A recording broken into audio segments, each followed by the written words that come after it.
Hey guys, இன்னைக்கு நான் எந்த படத்தை பற்றி பேச போகிறேன் அப்படின்னா, டைரக்டர் தின்ஷித் அயதன் டைரக்ட் பண்ண மற்றும் பாகுல் ரமேஷ் எழுதிய நம்ம ஆசிஃப் அலி மற்றும் அப்பர்ணா பாலமுரளி இவங்கெல்லாம் நடித்த மலையாள படமான கிஷ்கிந்தா காண்டம் அப்படிங்கிற படத்தை பற்றி தான் பேச போகிறோம். அண்ட் இந்த படத்தை பற்றி பேசுறதுக்கு முன்னாடி இந்த படத்தோட சர்ப்ரைசிங்கான ஒரு ஃபேக்ட் என்ன அப்படின்னா, இந்த படத்தோட பட்ஜெட் வந்து வெறும் 7 கோடி தான். ஆனால் இந்த படத்தோட கலெக்ஷன் பார்த்தீங்கன்னா 75.25, அதாவது 75.25 crores கலெக்ஷன் பண்ணியிருக்கு. ஸோ பாருங்கள், படம் பிஸ்னஸ்ஸு அப்படிங்கிறத பார்த்தா இதுதான் ஒரு ஒரு ஒரு சூப்பர் பிஸ்னஸ்ன்னு சொல்லுவேன். கம்மியான செலவில் படத்தை எடுத்து அது எத்தனை மடங்கு ப்ராஃபிட் பாருங்கள். 7 கோடியில் பட்ஜெட் பண்ணி 75 crores ப்ராஃபிட் பண்ணியிருக்கு. 75 crores கலெக்ஷன் பண்ணியிருக்கு. ப்ராஃபிட் இல்லை, கலெக்ஷன் பண்ணியிருக்கு. அண்ட் படத்தோட மியூசிக் வந்து முஜிப் மஜீதி அப்படிங்கிறவர் பண்ணியிருக்காப்புல. அந்த படத்தோட ஷூட்டிங் டைம் பார்த்திங்கன்னா அது இன்னும் ஒரு நல்ல ஒரு ஃபேக்டாக இருக்கும். வெறும் 40 நாளில் படத்தை எடுத்திருக்காங்க. ஓகே, இந்த படத்தோட அவுட்லைன் அப்படின்னா, ஃபர்ஸ்ட் ஆஃப் ஆல் இந்த படத்தை வந்து நான் கண்டிப்பாக எல்லாருக்குமே ரெக்கமெண்ட் பண்ணுவேன். குறிப்பாக இந்த சஸ்பென்ஸு, த்ரில்லரு, க்ரைம் த்ரில்லரு, அந்த மாதிரி படம், இன்வெஸ்டிகேஷன் ஜேர்னர், இந்த மாதிரி படம்லாம் யாருக்கு ரொம்ப பிடிக்குமோ இது குறிப்பாக எல்லாருக்குமே பிடிக்கும். பட் ஸ்டில் இது ரொம்ப அதிகமாக தேடி தேடி விரும்பி பார்க்குற எல்லாருக்கும் இந்த படத்தை வந்து நான் சஜஸ்ட் பண்ணுவேன். நான் இந்த படத்தை வந்து ரொம்ப ஹையாக இம்ப்ரெஸ் ஆனது வந்து எங்கே அப்படின்னா, குறிப்பாக இந்த படம் இல்லை, இப்போ வர எல்லா மேக்ஸிமம் மலையாள படஸ் எல்லாமே இதை மட்டும் ஃபாலோ பண்ணுறாங்கன்னு நான் நினைக்கிறேன். வயலன்ஸ் இல்லை, செக்ஷுவல் கண்டென்ட் இல்லை, டபுள் மீனிங் வசனம் இல்லை. பெரிய லெவலில் வந்து இந்த படத்துலையுமே இந்த ட்ரிங்கிங் அண்ட் ஸ்மோக்கிங் இந்த மாதிரிலாம் அடிக்கடி காட்டல. இந்த படத்தில் ஸ்மோக்கிங் ட்ரிங்கிங் கூட மற்ற மலையாள படங்கள் எல்லா இடத்துலையும் காட்டுவாங்க. பட் இந்த படத்தில் அதுவுமே ரொம்ப கம்மியாக தான் காட்டியிருக்காங்க. ஸோ அந்த வகையில் இந்த படத்தை வந்து நான் ரொம்ப இம்ப்ரெஸ் ஆகிட்டேன் இந்த படத்தில். ஸோ இதை வந்து கண்டிப்பாக நீங்கள் உங்கள் டிவிலேயே ஹாலில் வச்சு நீங்கள் உங்கள் ஃபேமிலியோட பார்க்கலாம். இப்போ குழந்தைகள் இந்த படத்தை வந்து குழந்தைகளோடய இந்த படத்தை நீங்கள் பார்க்கலாம். அப்பார்ட் ஃப்ரம் ஒரு சில இந்த ஸ்மோக்கிங் சீன்ஸ் தவிர்த்து மற்றபடி எல்லாமே பயங்கரமான நீட்டாக டீசெண்டாக எடுத்திருப்பாங்க இந்த படத்தை. ஸோ இந்த வகையில் இந்த படம் வந்து ரொம்ப பிடிச்சிருந்துச்சி. இந்த ஸ்டோரியோட அவுட்லைன் வந்து எப்படின்னா, படம் ஸ்டார்டிங்கில் வந்து ஒருத்தர் வந்து அவரோட ப்ரைவேட்டாக எல்லோரும் கன் வாங்குவாங்க இல்லையா, ஸோ அந்த மாதிரி கன் ஒருத்தர் வச்சுருக்காரு. அவர் வந்து கன்னை சரண்டர் பண்ண வராரு.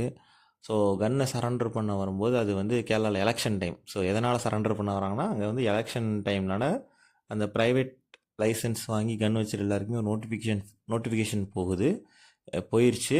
ஸோ அதன்படி அவர் வந்து ஒருத்தர் வந்து கன்னை வந்து சரண்டர் பண்ணிட்டாரு. ஸோ திரும்ப அந்த ஸ்டேஷன்லேருந்து இந்த மாதிரி குறிப்பிட்ட ஒரு நபர், அதாவது ஹீரோவோட அப்பா பேரை சொல்லி அவர் கன்னை சரண்டர் பண்ணாங்களா இல்லையா, நோட்டிஃபிகேஷன் தான் கொடுத்தாச்சுல, ஏன் பண்ணணுன்னு திரும்ப அவரோட ஃபோன் கால் போது அவர் ரீச் ஆகாதனால, அவரோட பையன் ஃபாரஸ்ட் டிபார்ட்மெண்ட்டில் வேலை பார்க்கறதுனால அவருக்கு ஃபோன் பண்ணி என்னாச்சு ஏதாச்சுன்னு சொல்லி கேட்குறாங்க. இந்தமாரி உங்கள் அப்பா ஃபோன் ரீச் ஆகலை அப்படின்னோடனே, இல்லை அவர் பெருசாக ஃபோனை யூஸ் பண்ண மாட்டார், வைக்க மாட்டேன்னு சொல்லி ஏதோ ஒரு காரணத்தை சொல்லி அவர் வந்து அதை இது பண்ணிடுறாரு. திரும்ப அவர் அப்பாவுக்கு ஃபோன் அடித்து கேட்டபோது கன்று கிடச்சிட்டா இல்லையான்னு சொல்லிட்டு பையன் கேட்குறாப்புல அப்பாவுக்கு. அப்பா பையன் ஃபோன் அடித்தோன்னே எடுத்துட்டாப்புல, பையன் நம்பரை பார்த்தோன்னே எடுத்துட்டாப்புல. இந்த மாதிரி இன்னும் கிடைக்கல அப்படின்னோடனே, இந்த மாதிரி போலீஸ் கம்ப்ளைண்ட் கொடுக்கலாமா வைக்கலாமா அப்படின்னோடனே, இல்லை நான் வந்து எப்படியாவது கண்டுபிடிச்சிருவேன் வச்சுருவேன்னு சொல்லிட்டு அவர் இது பண்ணுறாரு. பட் ஆனால் இதில் வந்து அந்த ஆர்க்கில் பார்த்தீங்கன்னா, ஸ்டார்டிங்கே இந்த ஹீரோவோட அப்பாவை காட்டும்போது அவரோட சீன்ஸ்லாம் வரும்போது அவர் ஒரு இது மாதிரி வித்தியாசமாக பிஹேவ் பண்ணிட்டே இருப்பார். நமக்கெல்லாம் இரிட்டேட்டிங்காகவே இருக்கும். ஸோ அவர் ஏன் அதனால் எதுக்காண்டி அப்படி பிஹேவ் பண்ணுறாரு அப்படிங்கிறது, அப்புறம் இந்த கன்று வந்து எங்கே போச்சு அப்படிங்கிறத வந்து தேடி வந்து ஒரு ஆர்க் ஸ்டார்ட் ஆகும். ஸோ அந்த ஆர்க் அப்படியே போய் ஒரு இடத்துல வந்து நமக்கு இன்னொரு மெயின் ட்விஸ்ட் என்ன ஓப்பன் ஆகும், அதுவே நமக்கு சொல்லுவாங்க. இதை வந்து நான் சொல்லலாம் இந்த ட்விஸ்ட்டை. ஸோ அதனால் சொல்கிறேன். மற்ற எக்கச்சக்க ட்விஸ்ட் அண்ட் டேர்ன்ஸ் இருக்குது, அதெல்லாம் நான் சொல்லலை. இது வந்து ஒரு பாயிண்டில் வந்து இந்த கன்று மட்டும் மிஸ் ஆகலை, கன்னுக்குள்ளே இருக்க 2 புல்லட்டு மிஸ் ஆகிருக்கு. அந்த 2 புல்லட் என்ன ஆச்சு அப்படிங்கிறது தான் கதையே. அந்த இதை டச் பண்ணும்போது தான் இந்த எல்லா கேரக்டர்ஸும் யார், இவங்க பின்னணி என்ன, இவங்க ஏன் அப்படி இப்படிலாம் நடந்துக்கிறாங்க அப்படிங்கிறத வந்து எக்ஸ்பிளைன் ஆகும். ஸோ இது எல்லாமே எதுன்னா ஹீரோயின் மூலயமா தான் இன்வெஸ்டிகேஷனே போகும். அவங்களோட பாயிண்ட் ஆஃப் வியூவில் தான் எல்லாமே நகரும். ஸோ அதுதான் இந்த படத்தில் வர இன்னொரு பெரிய ப்ளஸ். ஸோ அந்த மாதிரி நிறைய ட்விஸ்ட்டு வச்சு சஸ்பென்ஸ் வச்சு கிளைமேக்ஸை ஒட்ட கடைசி 2-3 நிமிஷம் வரைக்கும், கடைசி 3 நிமிஷம் வரைக்கும் ஒரு சஸ்பென்ஸாக அவங்க கொடுத்த கேள்விகள் எல்லாரும் பதில் சொல்லிக்கிட்டே வருவாங்க. ரொம்ப அழகாக சொல்லியிருப்பாங்க. ஸோ பயங்கர இன்ட்ரெஸ்டிங்காக இருக்கும். எந்த இடத்துலையும் போர் அடிக்காது. கண்டிப்பாக அந்த படத்தை பார்க்கலாம். அண்ட் படத்தை ரொம்ப அழகாக எழுதியிருக்காங்க ஆக்சுவலாக. So extremely well written by ராகுல் இல்லை, பாகுல் ரமேஷ். நானே பார்க்கும்போது கொஞ்சம் இதாக தான் ஆனேன், ராகுலா அப்படிங்கிற ஒரு கன்ஃபியூஷன். அண்ட் ஈவன் தோ இது வந்து வெல் ரிட்டன் இன் பேப்பராக இருந்தாலும் அதை வந்து ஷூட் பண்ண விதமும் அதை வந்து டெலிவரி பண்ண விதமும் வந்து டைரக்டர் வந்து வேறு லெவல். எக்ஸ்ட்ரீம்லி சூப்பர்ப்னு சொல்லுவேன். And last but not least, எனக்கு ரொம்ப பர்சனலாக இந்த மாதிரி த்ரில்லர், இந்த மாதிரி சஸ்பென்ஸு, இன்வெஸ்டிகேஷன், க்ரைம் த்ரில்லர் இந்த மாதிரி படங்களில் நகர்த்துறது வந்து, இந்த மாதிரி படங்களுக்கெல்லாம் எடிட்டிங் அண்ட் ஸ்க்ரீன் ப்ளே எப்படி பண்ணுறாங்கன்னு பார்க்கும்போது எனக்கு கொஞ்சம் வியப்பாகவும் இருக்கும். மண்டை கொஞ்சம் ஒரு மாதிரி கன்ஃபியூஷனாகவே இருக்கும்.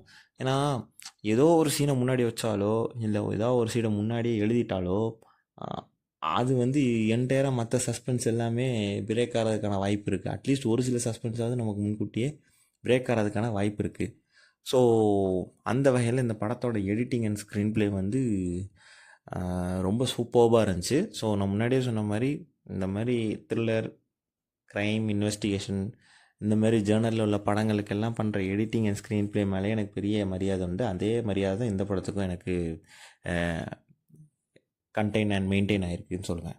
ஸோ மற்றபடி இதில் நடித்த நடிகர்கள் and musician and all other craft departments எல்லாமே they have done their job very well. And ஓவராலாக இந்த படம் வந்து கண்டிப்பாக ஒரு 5 மார்க்ஸுக்கு நான் சொல்லணும், 5 பாயிண்ட்ஸ் அப்படி சொல்லணும் அப்படின்னா 4லேருந்து 4.5 வரை கொடுக்கலாம். ஏன் 5 சொல்லலாம். எனக்கு அந்தளவுக்கு பெருசாலாம் இப்போ எந்த விதமான குறையே இல்லை படத்தில். ஸ்டார்டிங்லேருந்து எண்டு வரைக்கும் நீட்டாக டீசெண்டாக போகுது. நல்ல ஒரு கதை நகர்ந்து போயிட்டே தான் இருக்குது. எந்த விதமான தோய்மானமே இல்லை கதை நகர்றதில். ஸோ இந்த படத்தை வந்து கண்டிப்பாக எல்லாருமே பார்க்கலாம். அண்ட் இது எந்த ஓடிடியில் இருக்குது அப்படின்னா Disney+ Hotstarல தான் இருக்குது. ஸோ நீங்கள் கண்டிப்பாக பாருங்கள். அண்ட் பார்த்துட்டு நான் சொன்ன படத்தை பற்றி நான் பேசுனதும் நீங்கள் படம் பார்த்ததுக்கப்புறம் உங்களோட ரெண்டுமே மேட்ச் ஆகுதா இல்லையா, உங்களுக்கு நான் சொன்னதை வச்சு நீங்கள் படம் பார்த்தீங்க அப்படின்னா உங்களுக்கு ஓரளவுக்கு சாட்டிஸ்ஃபேக்ஷனாக இருந்துச்சா இல்லையாங்கிறதும் நீங்கள் வந்து கமெண்ட் செக்ஷனில் பதிவு பண்ணுங்கள். ஸோ தட் நெக்ஸ்ட் டைம் எதுவும் மிஸ்டேக்ஸ் இருந்தால் நான் அதை திருத்திக்க ட்ரை பண்ணுறேன். ஸோ அன்டில் தென் நான் வேறு ஏதாவது படத்தை பற்றி பேசணும், இந்த படத்தை பற்றி பார்த்துட்டு ஒரு 4 பேருக்கு சொல்லணும், நீங்கள் பார்த்துருக்கலாம், நல்ல படமாக இருக்கலாம், இதை பற்றி போடுங்க, இதை பற்றி எல்லாருக்கும் இந்த படம் ரீச் ஆகட்டும். குறிப்பாக நான் கான்சன்ட்ரேட் பண்ணுறது எல்லாமே ஸ்மால் பட்ஜெட்ஸ் அண்ட் அந்த மாதிரி படங்கள் தான் நம்ம வந்து எனக்கு பார்க்குறதுக்கும் பிடிக்கும், சப்போர்ட் பண்ணுறதுக்கும் பிடிக்கும். ஸோ நம்ம வந்து நீங்கள் அந்த மாதிரி உங்களுக்கு எந்த லாங்குவேஜாக இருந்தாலும் சரி, இந்த மாதிரி இந்த படத்தை பார்த்துட்டு இதை பற்றி பேசுங்க அப்படின்னு நீங்கள் வந்து எனக்கு ரெக்கமெண்ட் பண்ண நினச்சிங்கன்னா அதையும் கமெண்ட் செக்ஷனில் போடுங்க. என்னோடய இன்ஸ்டா ஐடியும் நான் வந்து கீழே அட்டாச் பண்ணுறேன், அதுக்கும் நீங்கள் வந்து மெசேஜ் அனுப்பலாம். ஸோ அதை வச்சும் நான் பார்த்துட்டு அந்த மாதிரி படங்களை பார்த்துட்டும் அதை வந்து எல்லாருக்கும் நான் பரிந்துரை பண்ணுறேன். ஸோ மேலும் அடுத்த ஒரு படத்தை பற்றி பேசி அந்த ஒரு வீடியோவில் உங்கள்கிட்ட நான் சந்திக்கிறேன். Until then it's by from